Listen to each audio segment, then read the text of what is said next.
so we can get started. Welcome, everyone. My name is Philip Tangiev, and I'm the manager of infectious diseases and sexual health at Granary Public Health. Thank you all for joining us to celebrate Sexual Health Week. And a special thank you to the Sexual Health team for organizing this event, as well as for Dr. Malanfon and Dr. Kalina Samji for speaking at our event today as well. So this week, we're highlighting the importance of sexual health and wellness for everyone. We continue to see HIV cases both locally within Granary Public Health and across Ontario. Addressing HIV rates requires a strong focus on prevention and care, particularly through the use of pre-exposure prophylaxis, otherwise known as PrEP, and timely initiation of HIV treatment.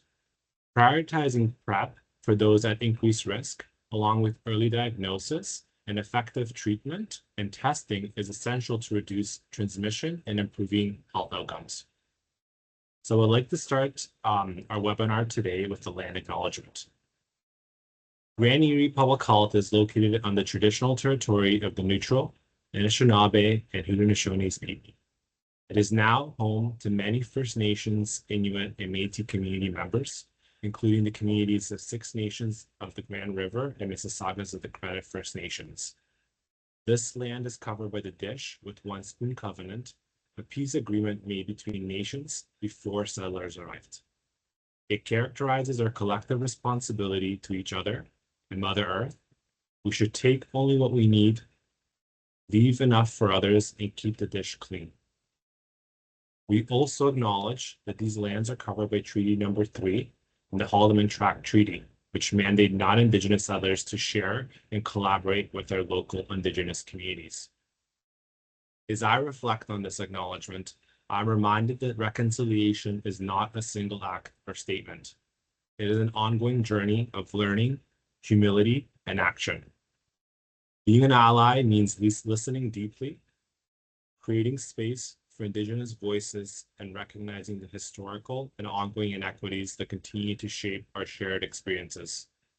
It challenges me to consider how my work contributes to meaningful change, to advance equity, honor truth, and foster respectful and collaborative relationships with Indigenous communities. I would like to start things off by introducing Dr. Malanfon, who currently serves as our Medical Officer of Health at Granary Public Health since July 2025. He's an infectious disease specialist and also board certified in internal medicine, in public health, and preventative medicine. He completed his residency in internal medicine at Dartmouth College and fellowships in infectious diseases and public health preventative medicine at the University of California, Los Angeles Medical Center. He has worked in several countries in HIV prevention and treatment, and since joining Granary Public Health, is dedicated to better equipping our primary care physicians in identifying those who may be at high risk for HIV infection, and learning how resources can be improved to adequately link these patients into the appropriate care. Dr. Malanfon would like to say a warm welcome. Thanks so much, Philip. Hi, everyone. Just making sure I'm okay and not freezing. If we can see you, we can hear you. Perfect. Thanks so much. Thanks for everyone for joining and taking the time out of your really busy days for this really important call. I'll be very brief, just excited to see you all, excited for the discussion. Excited to hear, of course, from Dr. Kalina Samji, who Philip's going to introduce as well. And yeah, just looking forward to the discussion. I'm glad to see you all on here. This is a very important topic. I think we'll hopefully hear a little bit maybe towards the end about where you all are in primary care. You can still hear me okay? Yes. Sorry, I think it's my end.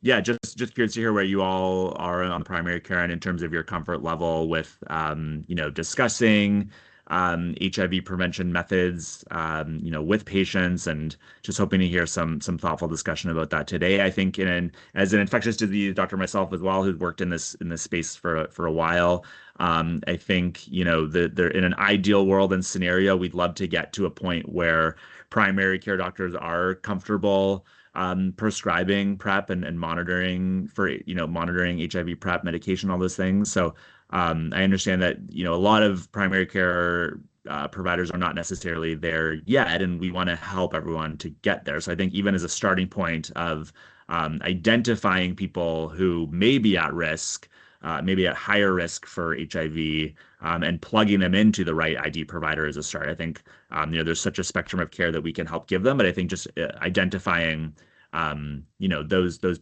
people who may be high risk, and start using that as a starting point, I think is a really great place to go.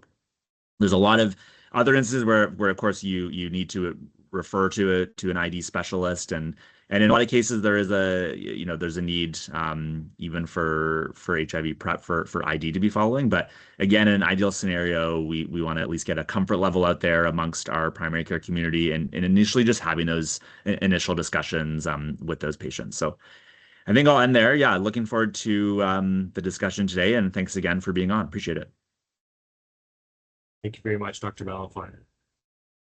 So it is my pleasure to introduce you to our guest speaker, Dr. Kalina Samji, who joined BCHS as an inaugural Chief Medication Officer in January 2024.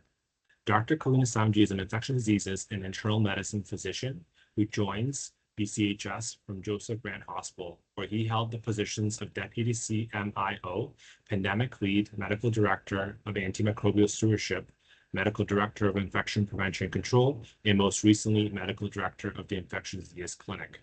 Dr. Kalina Samji's professional interests include outpatient medicine, virtual care, wound care, and innovation in medicine. He's a faculty member of the project Echo Skin in Wound Care Ontario, lectures at McMaster University in Healthcare Innovation, and is a regular contributor to various national news programs. Dr. Kalina Samji holds an MBA specializing in digital transformation from the DeGroote School of Business at McMaster University. He completed residency in internal medicine at the University of Saskatchewan, where he served as chief medical resident and fellowship in infectious diseases at McMaster University. He's an associate clinical professor of infectious diseases at McMaster University and will also be joining the BCHS Infectious Diseases Service for his clinical work. Dr. Kalina Samji currently lives in Oakville, Ontario with his husband and their dog, Maurice. Hi, everyone.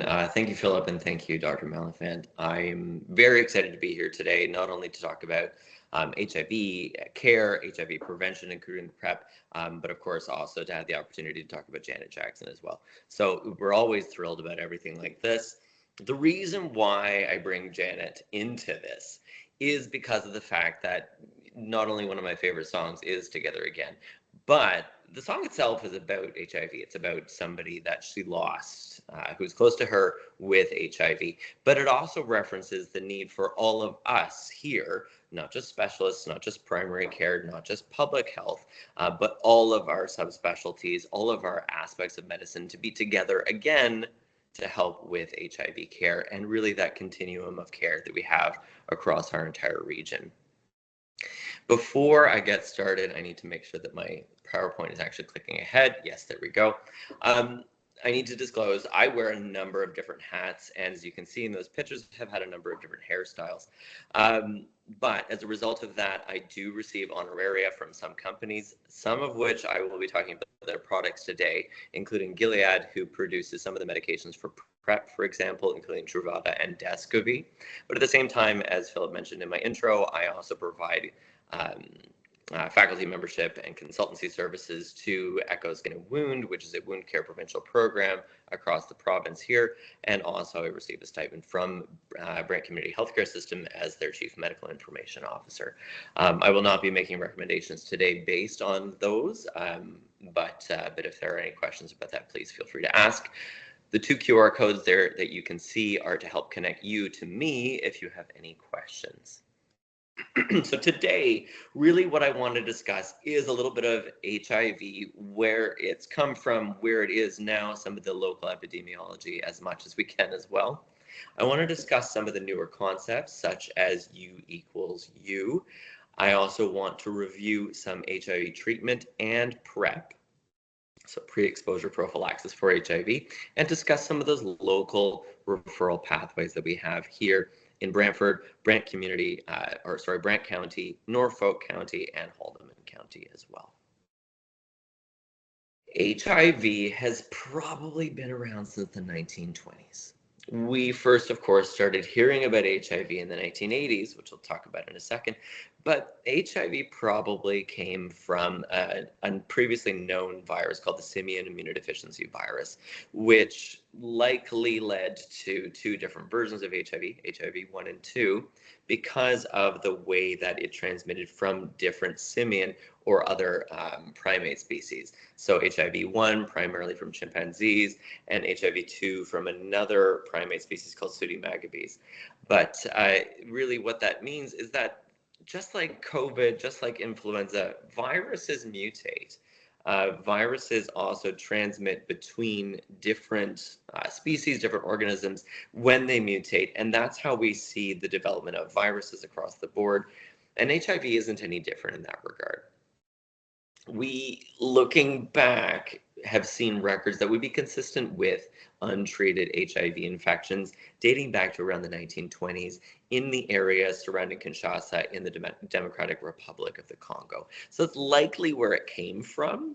And it is always important to recognize that because it does contribute to the way that we see the epidemiology nowadays. HIV-1 is far more common worldwide these days, and HIV-2 is primarily seen in West Africa, Angola, and Mozambique. Not to say that we don't see it here as well, we do, just far less frequently than HIV-1. As I said, the earliest confirmed cases have been on tissue samples, actually also from Kinshasa in 1958. These were frozen tissue samples from kind of unsolved mystery cases that once testing had been developed, they went back and said, you know, this case really fits. What about this? And the testing was positive. As I said, though, testing back to samples from the 1920s really isn't possible, but there are cases and case reports that really would fit with that. And keep in mind, that's over 100 years ago. In 1969, an African-American teenager was the first confirmed case in Missouri in the United States who passed away as a result of what is now known as HIV infection. We also, I think, particularly here in Canada, hear a lot about the very famous kind of patient zero, a gentleman by the name of Gaetan Dugas, who was a French-Canadian flight attendant who at one point was vilified for bringing HIV to North America, which, if you do the math, is not possible. But it really heightens the knowledge or really, I think, highlights the fact that there's a lot of stigma associated with HIV still, but particularly when it was being discovered. And people are quick to jump to conclusions, people are quick to vilify, and that is still, unfortunately, what we see today with HIV. Some of the earliest cases in public media, whether it's in the New York Times or Life magazine or New Yorker magazine, focused on AIDS, of course, focused on what we were seeing with different presenting features of conditions. And what you can see in the top left corner, this rare cancer seen in 41 homosexuals. So what that's referring to is Kaposi sarcoma. And in untreated HIV, that's where you start to get opportunistic infections. I'm not going to talk too much about opportunistic infections today. That's another topic in and of itself. But certain opportunistic infections, like Kaposi sarcoma, for example, were almost never seen outside of subset populations. And when they started to pop up in previously healthy young individuals, it was rightly alarming. The other thing that we started to see was a lot of pneumocystis jirovecii pneumonia, also known as pneumocystis pneumonia, PCP or PJP, another opportunistic infection, which really had been seen only in case studies done on individuals who had been incarcerated in concentration camps during the Second World War. So it really highlights how rare and how peculiar some of these presentations were and how important it was to figure out what exactly was going on. And that really led to a lot of anxiety, a lot of fear, which of course many of us will have seen more recently with COVID as well, to a different degree. But it led to the development of the base for a lot of the stigma that we still see to this day. HIV, as I mentioned, spread to the United States likely in around the 1950s, 1960s. Where it really started to take root and started to attract public attention was through the 1980s. And that's when hundreds of previously healthy men, particularly within the men who have sex with men community, started to develop conditions like PCP, Kaposi sarcoma, CNS lymphomas, things like that. And it became more associated with what was known at the time as the 4-H Club. And now I present this in historical context, yes, because there's some derogatory nature here, and there's some derogatory language, but I also present this as an avenue to what we actually do see nowadays is in terms of risk factors for people who do have HIV. So the 4-H Club, as I said, kind of derogatory, was homosexuals, hemophiliacs, heroin addicts, and Haitians. The homosexual piece, so we still, of course, do see predominant new incidents of HIV among the men who have sex with men community. And of course, that is where we saw HIV first taking root, particularly in North America. But that still remains to be one of the major groups of individuals who are infected with and live with HIV. The next stage is hemophiliacs. Now, hemophiliacs, you might think, well, why? Because of blood transfusions. And especially in the 1960s, 1970s, 1980s, when these terms were being developed, hemophiliac patients were getting a lot of blood transfusions. And where you couldn't test for HIV, they were, as a result, contracting HIV. Heroin addicts, so it's still a risk factor, would be blood transfusions, although the risk factor is exceptionally low given the type of testing that we do nowadays, which tends to be overly cautious, which is what you want. Heroin addicts refers to people who inject drugs. Of course, when you are injecting drugs, there is a crossing of the natural barriers that the body has, skin, etc., and the risk with sharing of needles for transmitting STI and bloodborne infections. And so that's why we see heroin addicts as the group that's part of that 4-H Club. And the last one, most interestingly and probably most derogatorily, is Haitians. HIV has nothing to do with Haiti specifically, or with people that live in Haiti or come from Haiti as well. I want to be very clear about that. But in the 1980s, the vast majority of flights from Europe and sub-Saharan Africa, less so Europe, but sub-Saharan Africa, were routed through Haiti for refueling. So as a result, you had more of a port community that had developed in Haiti, and people that had been on flights from that area and going through Haiti were contracting HIV. So it speaks actually more towards the endemic patient population that we see from areas where HIV rates are much higher than they are in Southern Ontario. So Haitians, in this case, really is a bit of a moniker for individuals from more endemic areas or areas where there's higher endemicity.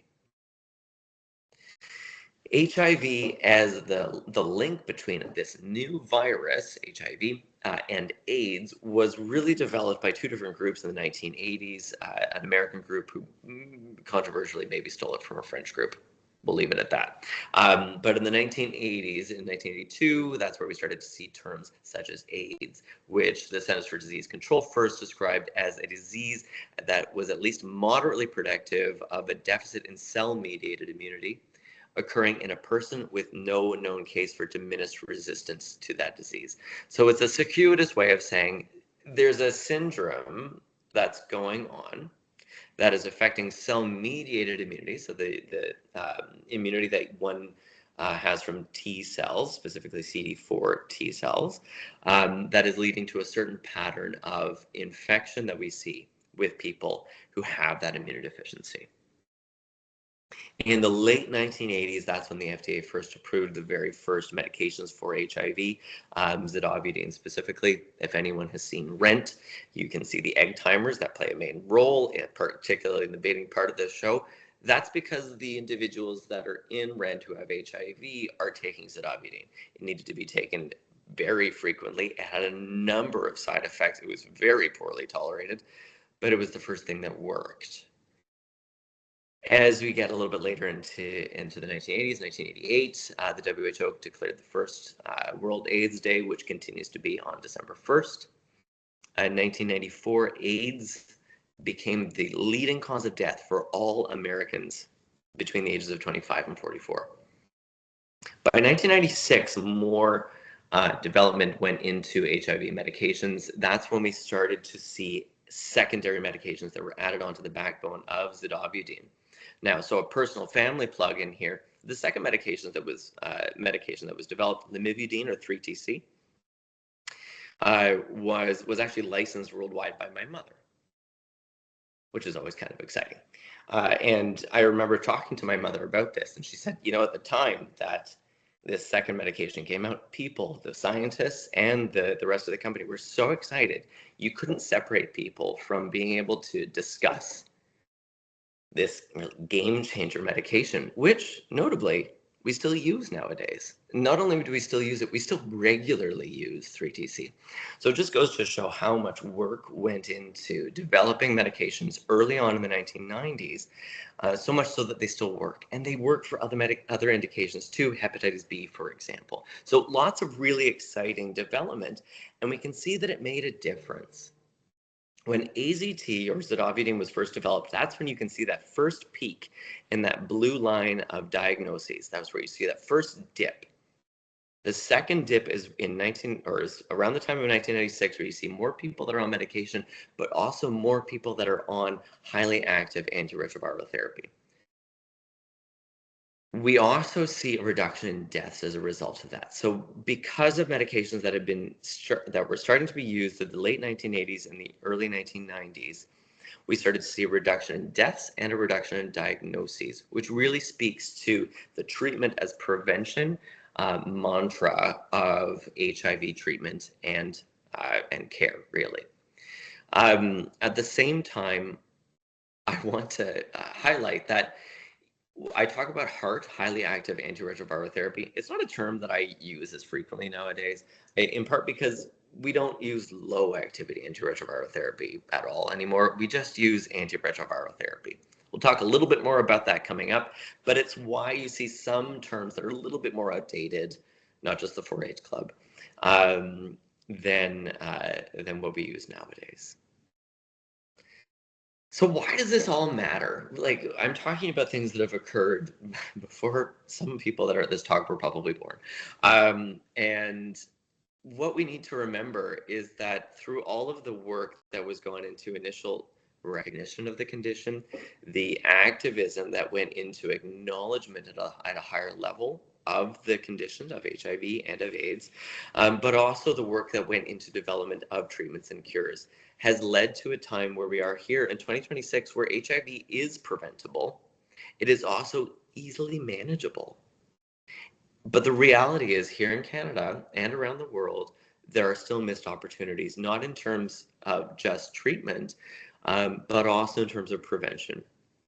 And that's why we're all here together to discuss how essential all of our roles are, particularly primary care, in that prevention role, and also in connecting people with care for treatment as well. Here in Canada, so I've got two different sets of quote unquote current states, and that's because of the data that's available to us. Some of it, as you'll see here, is from 2021. The next data is a little bit available from 2023. So is it current? Debatable. But all that is to say, in Canada, we still have, as of 2021, 3.8 per 100,000 new diagnoses. So the incidence rate is almost 4 for new diagnoses of HIV across the country. And that trend is actually increasing, which of course is worrisome. Where we see some of the worst rates are where I used to live and work, in Saskatchewan and really across the prairies. In Saskatchewan, the incident rate in 2021 was 20 per 100,000. That is wild in comparison to, yes, the rest of the country, but speaks to some of the demographics that we see in the provinces, particularly Saskatchewan and Manitoba, which we'll talk more about, but really highlights the need for stronger public health measures in Saskatchewan and Manitoba, the need for stronger connection to care, and frankly, stronger policies that surround things like injection drug use, addiction support, and other treatment. Treatment is prevention, and also preventative care through PrEP as well, for example. The national rate in 2021 really it increased during the pandemic and has remained much higher since the pandemic as well, which is something that I think needs to be highlighted, but also is cause for concern as well. In the more recent cases, as mentioned, heterosexual contact continues to account for some of the highest proportion of diagnosis in females, but in men, it is homosexual contact or men who have sex with men. Sorry, using some of the language that is used in public health PHAC documentation. But there's also a significant factor, of course, associated with individuals who are injecting drugs as well. Fortunately, there is a decreasing trend in the number of deaths that we're seeing associated with HIV as of 2021. Now for some pictures though, which I find helps me a little bit. I'm not going to go through this too much, but recognize that this is information. This is from 2023, where you can see actually the incidence rate is even higher than it was before. It was around 4 before per 100,000. Now it's 6. Again, in Saskatchewan, Manitoba, we're seeing much higher rates than we're seeing anywhere else in the country. But we're still seeing rates here in Ontario of around 6, which is about the average for the country. It's still an increasing trend. It's still a worry. It's still worrisome across the board and really needs to be, I think, tackled using a multi-pronged and an interdisciplinary approach, which is what we're doing here today. Now, for comparison, so this is 2023, 6.1 per 100,000 across the country. We can see about 6 in Ontario, and we can see almost 20 in Saskatchewan and in Manitoba. The last time the CBC did a big expose story about this was in 2013, and this is what it was then. So in 2013, about the same in Ontario, great, pat on the back for us, I guess. But the rates across the country were about the same. The rates in Saskatchewan have gone up astronomically. They've almost doubled from already what was the highest rate in the country. So 10 years, or well, 13 years ago now, was about 11. Manitoba's increased even more so. Ontario's remained about stable, as has the country rate, but it speaks to the importance of tackling high-risk communities. To put a finer point on it, so this is what I was saying, Saskatchewan about 6, Saskatchewan 11.3, 11.4, sorry, but on reserve populations, so Indigenous populations across Saskatchewan, 63.6 in 2013. And if we go down even further to certain communities and certain a certain reserve at Atakakoop in central Saskatchewan, just kind of northwest of Saskatoon, there's a 3.5 percentage of or prevalence of HIV in the community. And that compares negatively to a variety of countries in sub-Saharan Africa, which for decades have had high HIV rates. And this is a this is a situation that frankly has been spiraling out of control. And colleagues of mine and friends of mine who work in Saskatchewan have been working very hard, but are not seeing those results. And it really just goes to show that it's easy, I think, for us here in Canada, particularly in Southern Ontario, to feel that we can rest on our laurels or to sit back and say, you know, we've done our job, we're doing everything that we can. And I'm here to say, unfortunately, I don't think that that's the truth, particularly in certain communities across the country. Now, I don't have rates or published rates for certain communities across Canada or across, Ontario. I don't have individual rates for Brantford and Brant County, unfortunately, and I don't have rates associated with a variety of high-risk populations, or whether that even includes Indigenous populations on or off reserve here in our area. So I can't speak to that. What I can speak to is my experience when I was working in Saskatchewan. HIV, though, is easily treatable nowadays. And yes, we've got goals across the WHO and really across the country for what we call 90-90-90. So 90% of people are connected to diagnostic treatment. So 90% of people are diagnosed. 90% of those people are on treatment, and 90% of those people on treatment are undetectable. We're not there. And we all need to be able to work together to be able to get there for the health of our community, but also for the prevention of new cases as well. And what I spoke to before of highly active antiretroviral therapy, or really just antiretroviral therapy in general, that is what enables us as clinicians to treat HIV nowadays. It's what enables us to lead to really enduring viral suppression, which decreases the rate of opportunistic infection significantly, but also essentially prevents the ability for people to transmit the disease. I often say to people is that I tend not to say that antiretroviral therapy allows individuals who are living with HIV to have a normal life expectancy, and that tends to be because people who live with HIV are still smoking at higher rates, so we still see some changes in some of the life expectancy rates as a result of that. But it changes the disease into a chronic disease. And it's not hubris, I think, to say that it is easily treatable. With the medications that we have that I'll discuss in a few minutes, we can treat HIV very well and lead to really enduring, well-managed, easy to manage, and easy to tolerate treatment. And that's what leads us to U equals U. So this is the concept of undetectable equals untransmittable. So undetectable refers to an undetectable viral load. So when we're monitoring somebody who has HIV, we monitor two main things. We monitor their viral load, so the amount of virus that is circulating in their body.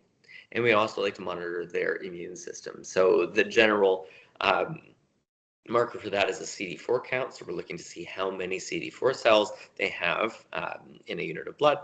And when it is appropriate, when it is well managed, we consider their immune system to be functioning adequately. And when it's below that, that's where we have concerns with respect to their ability to fight off certain infections, and it increases their susceptibility to certain opportunistic infections.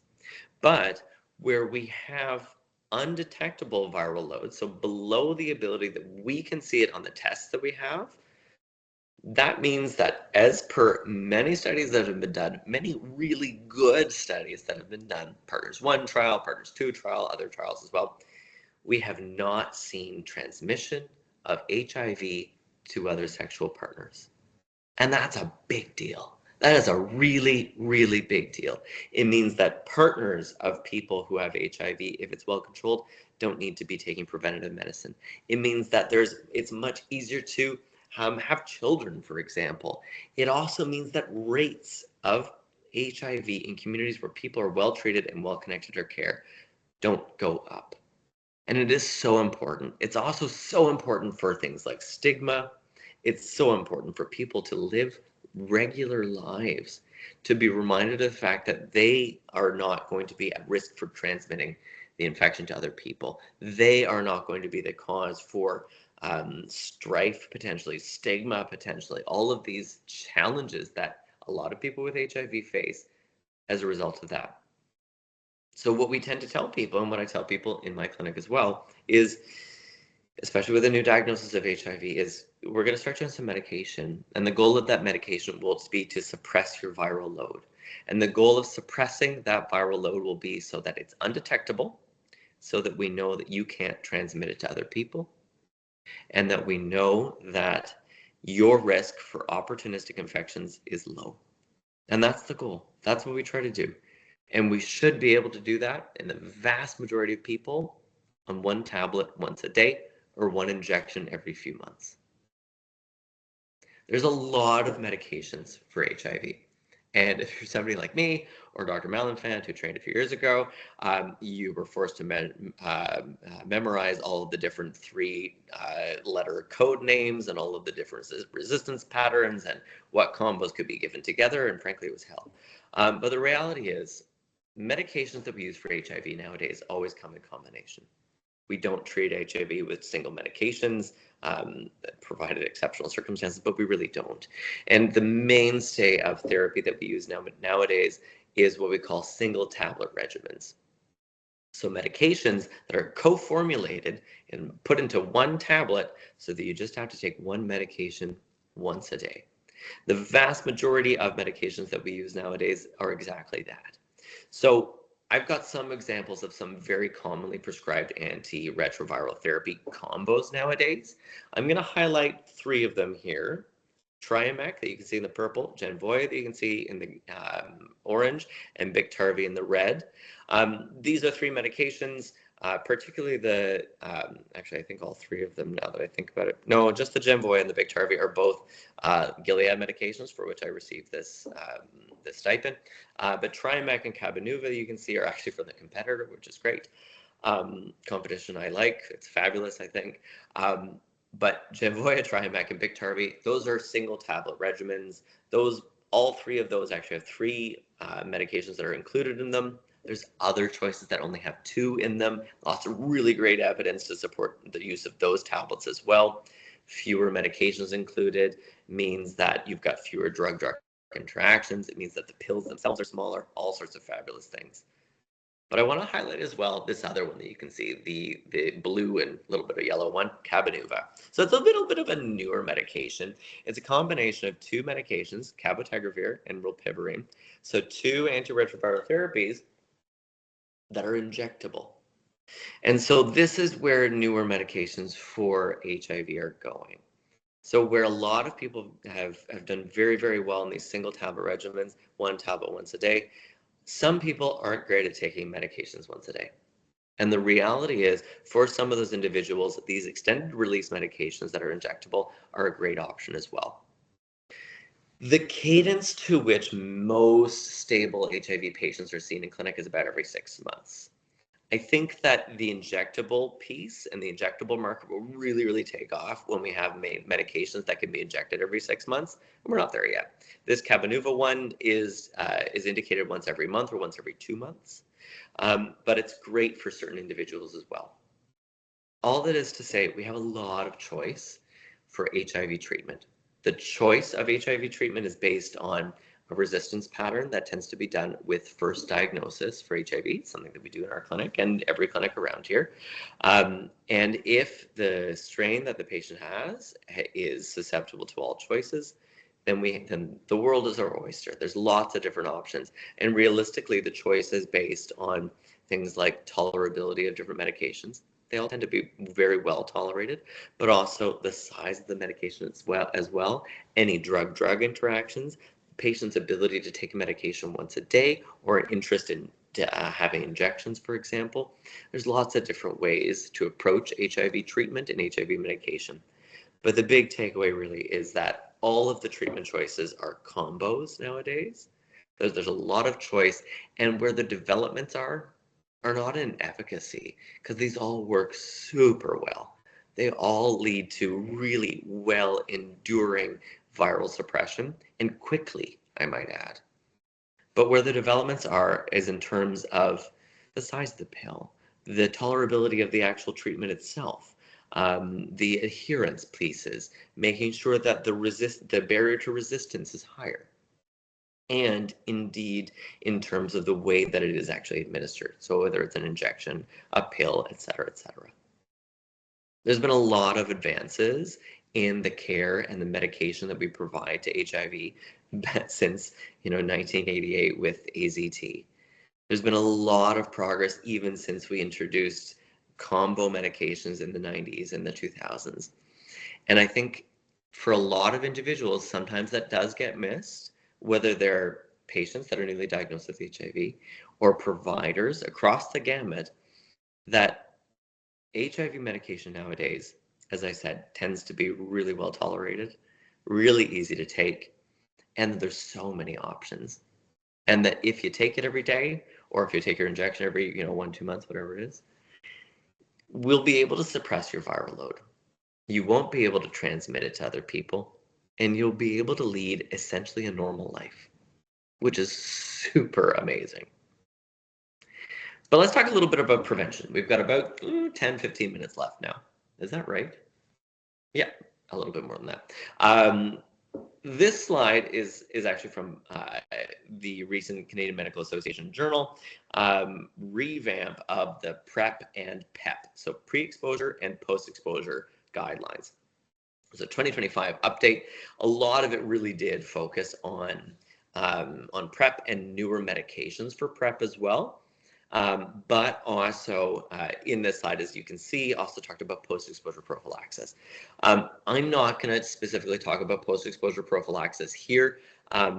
All that is to say, there's a lot of really great data out, and new guidelines, new Canadian guidelines, which Lord knows we all love, and a lot of great resources for that. But there's a lot of different ways to provide PrEP, a lot of different ways to provide the actual medications themselves, excuse me, and a lot of different ways to identify who needs it.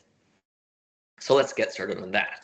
Who should be offered PrEP? So there's a lot of different ways to approach this. At the end of the day, what we're looking for is people who are deemed to be higher risk. So this does tend to favor men who have sex with men and transgendered individuals. It also tends to highlight individuals who have multiple new sexual partners or anonymous sexual partners as well. We can use different scales and different kind of rating scales for individuals. They used to be based on I'm going to say kind of archaic methods, but well-validated methods of, is it 0 to 6 new partners or anonymous partners, things like that. At the end of the day, I think this alludes to the fact that we need to talk to our patients. What are their sexual behaviors? What have they been engaging in? Are there new partners? Are we using condoms? Are we or other barrier protection methods? Are they always being used? Are they not always being used? And just hashing out that conversation. Are individuals injecting drugs? Where are they getting supplies from? Do they need other equipment? Have there been what I'm going to say is lapses in some of those safe techniques for injection? If so, maybe they'll benefit from PrEP as well. But also, and I think this is the easiest one to kind of point out, have they been diagnosed with an STI recently? There's an independent risk factor for having been diagnosed with STIs, particularly and even more so if it's syphilis. So were you recently diagnosed with chlamydia, gonorrhea, any other STI, or syphilis recently, hepatitis C included? And if so, they're likely engaging in activities that would put them at a higher risk for contracting HIV. As a result of that, there's probably a good reason to have that conversation at the very least to start with about what PrEP is, what we can use, how we can do it, and who benefits from it. The last thing and the last kind of trigger point is if somebody has come into your clinic or to the emergency department or anything like that with post-exposure prophylaxis, particularly if it's non-occupational. When we think about post-exposure prophylaxis, I think a lot of us think about needle stick injuries. People are at work or emptying a garbage and blah, blah, blah, blah. And, do these people qualify for PEP? And that's not something we're going to discuss today.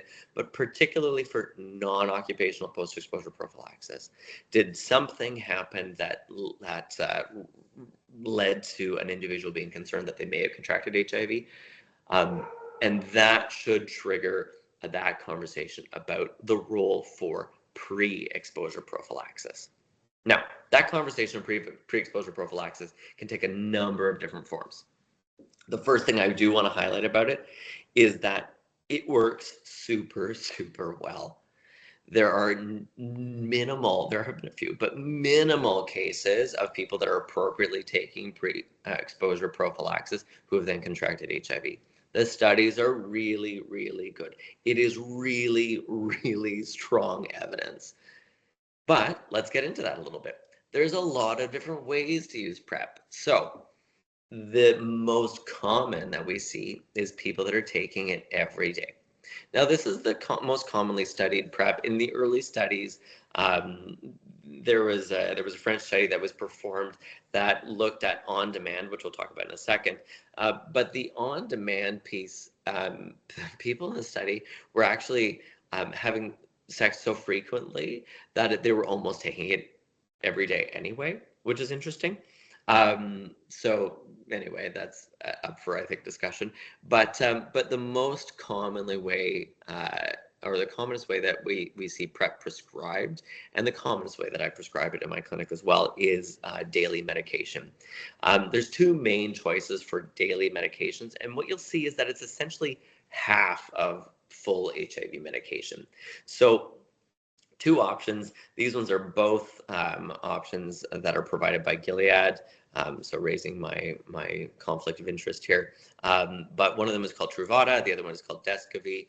Truvada has higher rates of complications in terms of renal failure and renal it's Fanconi syndrome associated with the medication itself, and also osteoporosis, and for example. So you need to do regular testing on it.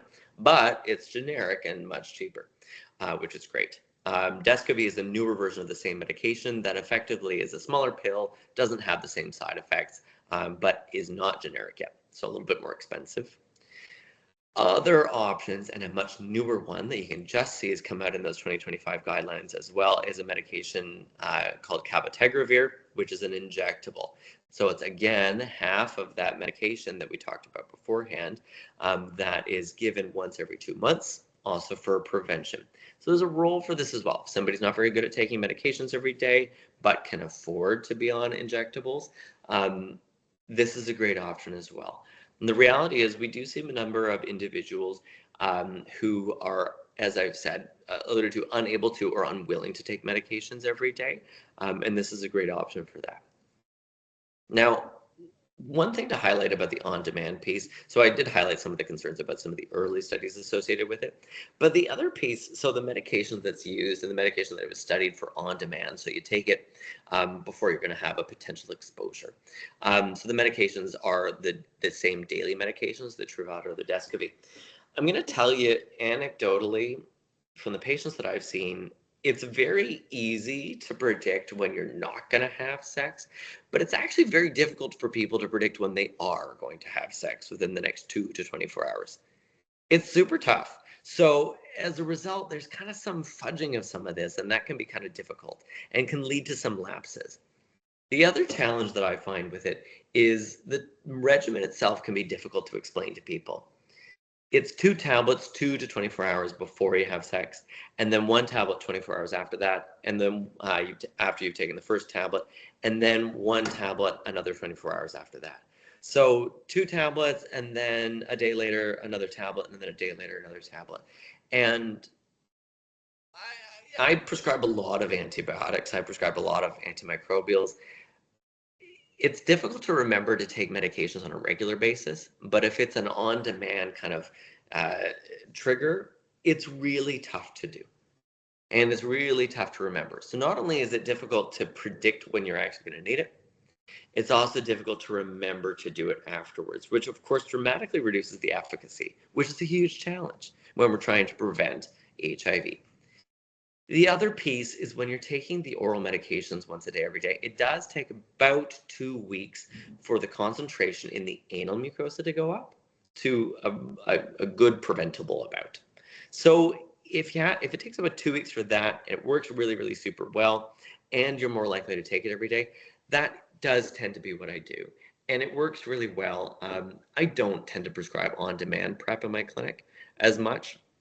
Certainly there's roles for it, and colleagues and mentors of mine, Isaac Bogosh at Toronto General Hospital, for example, he likes to approach, and I love this, PrEP as a buffet. There's so many different options. It's important to pick the one that's best for you and your patient. Is it on demand? Is it an injectable? Is it daily PrEP? Do what works best. Get people on the prevention that works best for them. And there is a buffet approach, and there's so many options, but it's important to talk to your patient about what will be great for them. Call me, for heaven's sakes. Call you, the infectious disease physician on call. There's so many of us that are here to help, or refer to us. We're happy to help. I'm happy to help. We'll talk about that with pathways in a minute. The last piece about PrEP that I'm going to talk about is that monitoring is so important. PrEP only prevents HIV. It doesn't prevent chlamydia, gonorrhea, HSV1, 2, syphilis, none of the rest of these.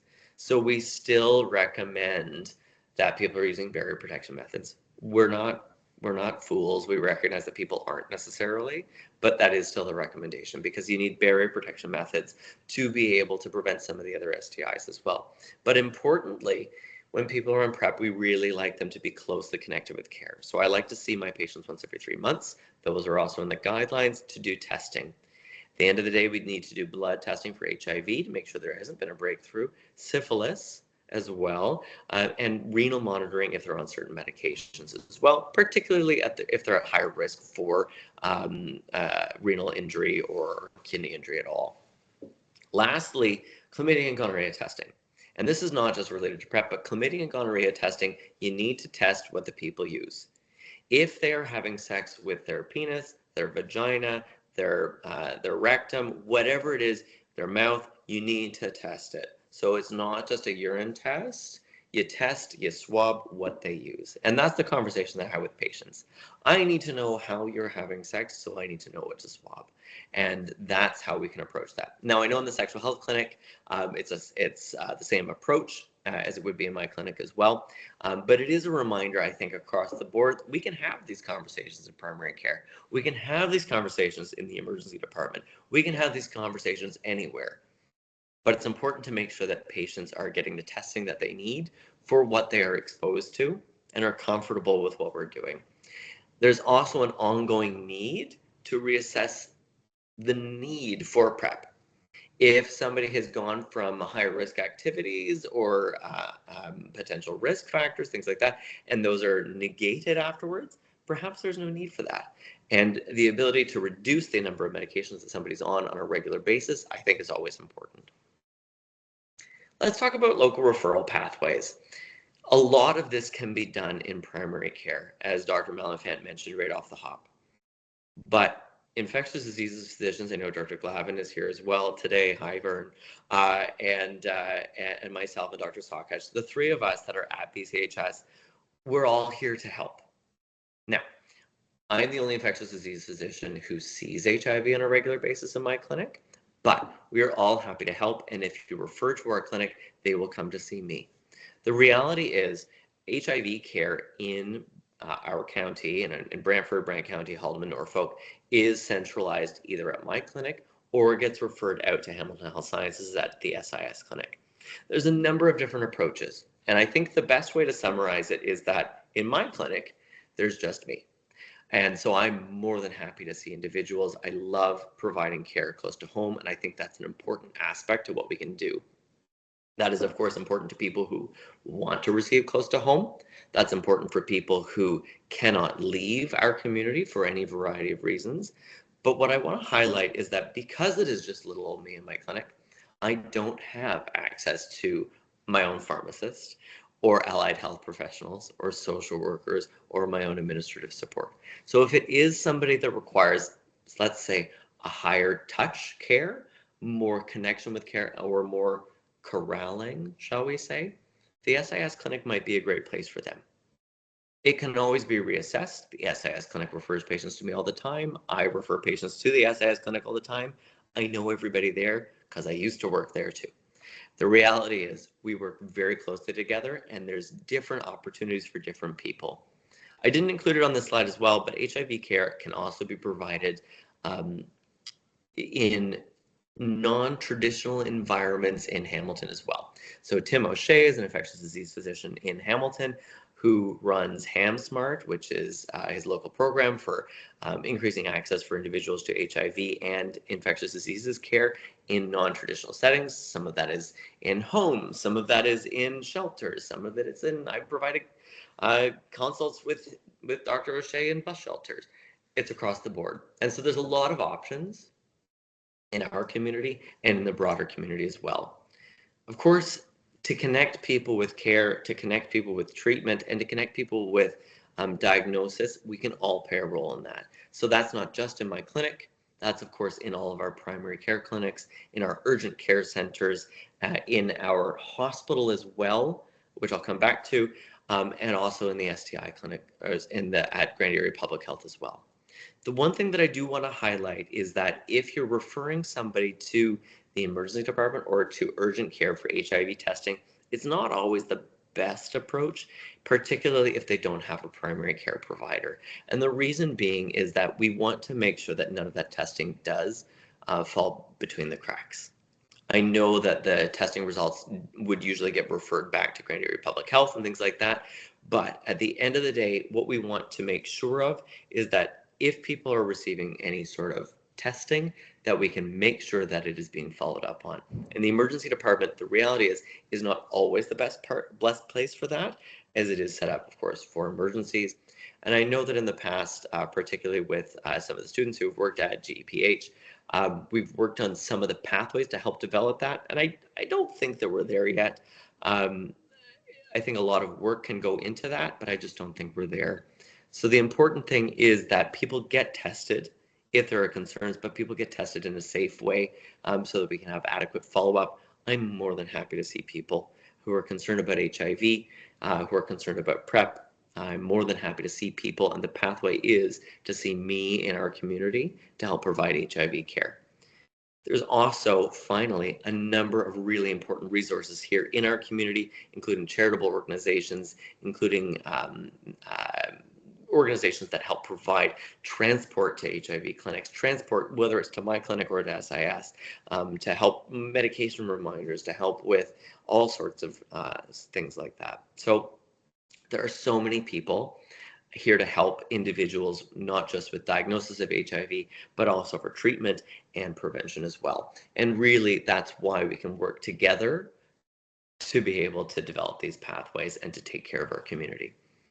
So at the end of the day, the big thing for today is HIV really is treatable and preventable. Undetectable levels of HIV mean that you cannot transmit the virus to other people through sexual contact. There's so many opportunities to talk to people about PrEP and to offer PrEP where it's reasonable. And there's so many local resources. So please always feel free to reach out to the On-Call Infectious Disease team, to me directly, to Grand Area Public Health. I'm going to throw Dr. Malenfant's name in there as well. There are so many of us that are here to help out and to help provide care to individuals here in our community to make everybody healthier. I'll open it up now for any questions. You can see my dogs, Lloyd at the top who's passed away, but I always include this because he's really interested in public health, looking at Anthony Fauci there in the dark days of COVID, and Maurice there as well. So if there are any questions, I can see one from Dr. Zhu. I'm always happy to answer. And then just before you talk, Dr. Zhu, those QR codes, again, if you want to reach out, I'm always happy to help. Dr. Zhu? I don't know if you've not unmuted yourself. So the question in the chat was, how about PrEP for pregnant or lactating populations? Yeah, so there aren't any risks associated with the medications and pregnancy or lactating. I would have to go through all the guidelines. It isn't a common population, actually, that we do have a lot of PrEP, but certainly very reasonable to certainly refer. If I'm not mistaken, you do get concentrations of both Truvada and Descovy in breast milk, but again, it wouldn't be of any risk to the baby as well. But certainly a reasonable thing to discuss if somebody is of high risk. And the reason why I mention that as well is that the bodily fluid that is most concerning for contracting HIV, or the bodily fluids, are blood and breast milk. And breast milk is because we can't adequately link levels of virus in breast milk to infection, but also when you're breastfeeding, there's a constant supply and repeated exposure, so it can be concerning. So certainly a reason to refer if you're in that sort of a situation. Thanks for the question. It's a great one. I know you have a question in the chat as well. I can see the other question about increased risk of drug resistance if it started and stopped. Yeah, the biggest risk for increased resistance is if it's poorly adhered to on a regular basis. So if you're taking it for a few months at a time and then stop for a while, cold turkey, the risk of resistance is a little bit lower. But if you're taking one dose here, 2 doses there, things like that, it is a little bit higher. To my knowledge, we haven't seen an increased risk of resistance in people that are taking PrEP on demand, for example. But that really does highlight the importance of thoughtful use of the medications and adequate testing as well. And also, if you do diagnose somebody with HIV, a conversation with them about any use of previous PrEP as well, which can help direct what empiric therapy you might start them on.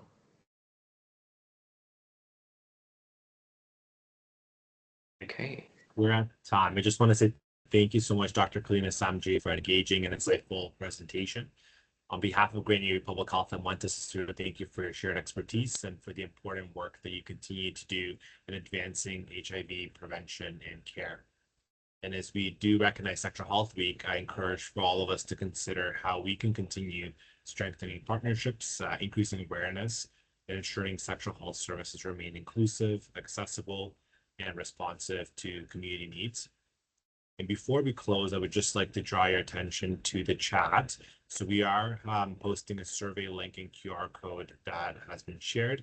So thank you to all the attendees for participating in this webinar during Sexual Health Week. And please take a moment to complete the survey. Your feedback is greatly appreciated and it does help us plan any future sessions. So thank you again to everyone for joining us today, and I hope you have a wonderful rest of your day. Thanks again for having me. Thank you very much. Thank you.